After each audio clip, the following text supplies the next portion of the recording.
Mga kababayan, kamusta po? Si Kamanong po inyong lingkod ay nagbabalik po muli at tayo po'y magkomentuhan dito po sa Tambayan Makabayan. Sana po nasa maayos po kayong kalagayan. Magumpisa na po tayo. Komentuhan po natin ito pong pahayag ni Attorney Baligod, ang tumatayo pong abogado ng ating pong 18 na soldiers o ex-marine. Ayon po sa kanya ay nagtatanga-tangahan daw po at nagbobobobohan ang sinasabing NBI Director na si Matibag, mga kababayan. Pakinggan po natin kung paano niya po nasabi dahil sa tanong po ng mainstream media. Pakinggan po natin si Attorney Baligod, mga kababayan.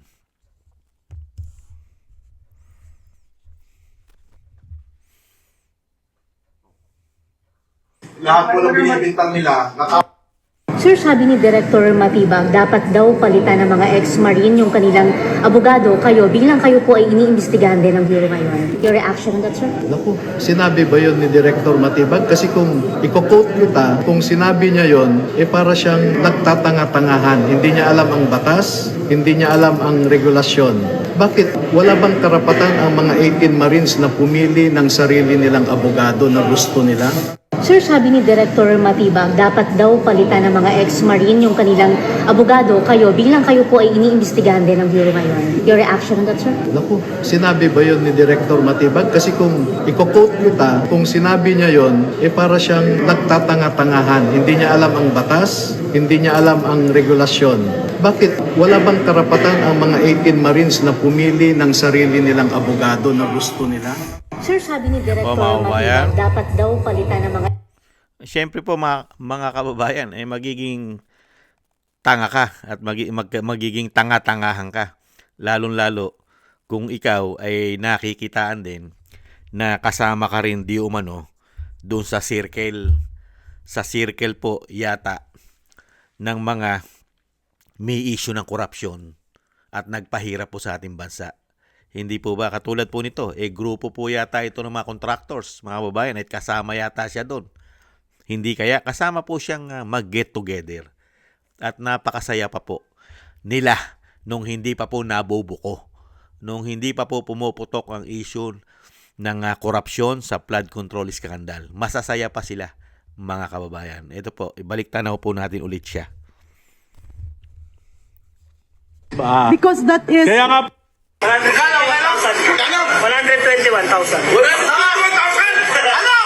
Ano ba kinain natin? Baka mali, baka kulang yan. Baka kulang eh. Teka, baka kulang. Dala kong pera. Tara. Oh.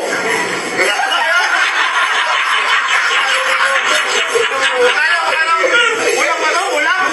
Akala ko 1,021,000. Keep the change, keep the change. Ito na. Magkano? Bilangan mo. Nasabog. Hello? Bilangan nyo.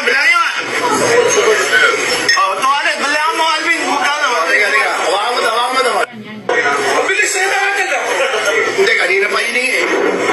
Magkano? 121,000. 1,000? Ano? Ano ba kinain natin? Baka mali, baka kulang yan. Baka kulang eh. Teka, baka kulang. Dala kong pera. Tara. Oh.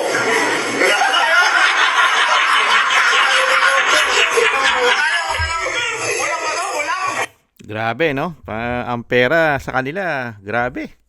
Ginawa lang pong katatawanan sa dami po ng pera na dala-dala po. At kaysa saya pa, nung hindi pa po pumuputok ang issue po ng korupsyon, lalo-lalo po sa flood control. Hindi po ba? Masasaya pa po sila. Paano po hindi magiging tanga at nagiging bobo o nagbobobobohan ang isang taong gobyerno kung ikaw mismo ay meron ka din yatang tinatagong lihim dito po yata sa malawakang sindikato ng korupsyon sa ating bansa. Hindi kaya?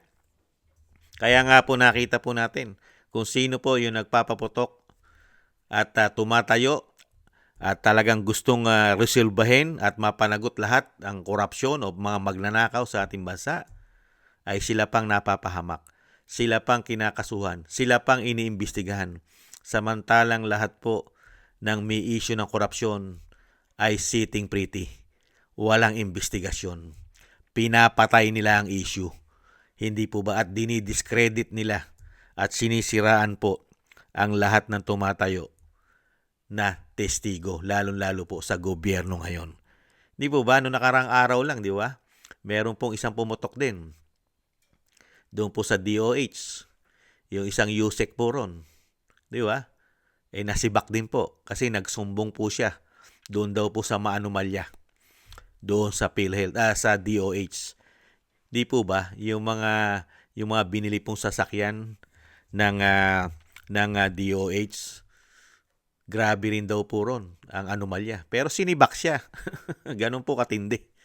At napakarami pong naiipit at talagang binibigyan po ng problema pagka ikaw ay nagpapahayag ng katotohanan at binubunyag mo ang korupsyon sa gobyerno ngayon. Ikaw ang maiipit, pagka minalas-malas, sisibakin ka pa at baka makulong ka pa. Hindi po ba? Katulad po ng mga diskaya. Napakarami po nila ibubunyag na mga congressman, politiko, na kumukuha sa kanila ng porsyento, di umano, pero nakakulong. Ganyan din po. Kaya nga po sinasabi po ni Attorney Matibag, ni Attorney Baligod, dito po kay NBI, attorney rin po to si NBI Director Matibag Nagbobobobobohan lang siya, nagtatanga-tangahan kung talagang yun ay kinote niya. Pero hindi naman po maglalakas ng loob itong mainstream media na nagtanong kung hindi naman po yung galing mismo kay Matibag. Hindi po ba? Na pinagbibitiw po niya ito pong si Attorney Baligod para maging abogado o legal counsel ng ating mga soldiers o itong ating mga 18 ex-marine. Hindi po ba? Kaya nga po sinabihan siyang nagtatanga-tangahan. Isa siyang abogado at wala bang karapatan kumuha ng gusto nila abogado itong mga soldiers o mga ex-marine. Hindi pa naman po sila akusado. Wala pa silang kaso dahil sila po'y testigo. Hindi po ba? Testigo sila Hindi po sila kriminal. Mga testigo po sila. Ang nangyayari po kasi sa ating bansa, kung sino po yung tumatayong testigo, ay gusto po nilang gawing kriminal. Di umano, mga kababayan. Yan po mga kababayan, ang maiksing sagot ni Attorney Baligod kay Matibag, mga kababayan. Na alam naman po natin na sila po di umano ay may pinagtatakpan at kailangan i-cover up. Di umano, ito pong malawakang korupsyon na mahigit 3 taon na hanggang ngayon po ay walang napaparusahan. Hindi po ba? Lalong-lalo po yung malalaking isda. Sitting pretty. Kaya nga po tayo gustong-gusto po natin maging presidente ang isang agila na manggagaling sa Mindanao na may kamay na bakal. Hindi po ba? May tapang at malasakit sa ating bansa at sa mga Pilipino, lalong-lalo sa ating mahihirap. Hindi po ba? Kaya po maraming salamat po, Attorney Baligod, at kami po ay nananalangin at nagdadasal na kayo po ay maingatan sa kapahamakan. 10 po na inyong mahal sa buhay at syempre po ang mga soldiers at mga ex-marine ay maingatan din po sa kapahamakan. At syempre po lagi po kayo mag-iingat. Maraming salamat po sa inyo. At thank you rin po sa gusto po natin tambayan makabayan sa YouTube at TikTok. At ganoon din po sa ating mga subscribers at sa patuloy susubscribe. At sa mga nagko-comment, like, share, and subscribe. Maraming salamat po. Shoutout po sa inyo lahat. Mabuhay po kayo. At thank you rin po sa mga nagbibigay po ng tulong at biyaya.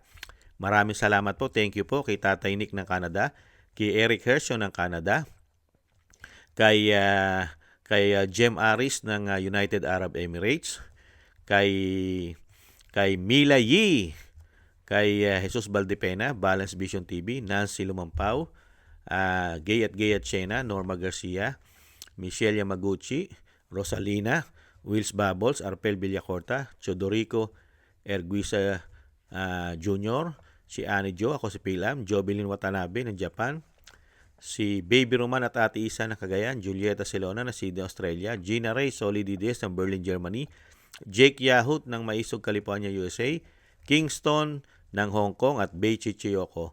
Thank you po sa inyong lahat at God bless po sa inyong lahat mga kababayan at ingat-ingat po kayo lalo-lalo po sa inyo po mga paggawa. Shoutout po. At syempre po yung dasal at panalangin po natin, tuloy-tuloy lang po ang ating buong sambahayanan, ang pamilya Duterte, ang ating Vice President, ganoon din po ang dating Pangulong Duterte at ang ating po mga soldiers, ex-marine ay maingatan po tayong lahat sa kapahamakan at madugtungan pa po ang buhay at kalakasan ng dating Pangulo. Maraming salamat po sa mga dasal mga kababayan at i-stays lang po tayo. Bye-bye!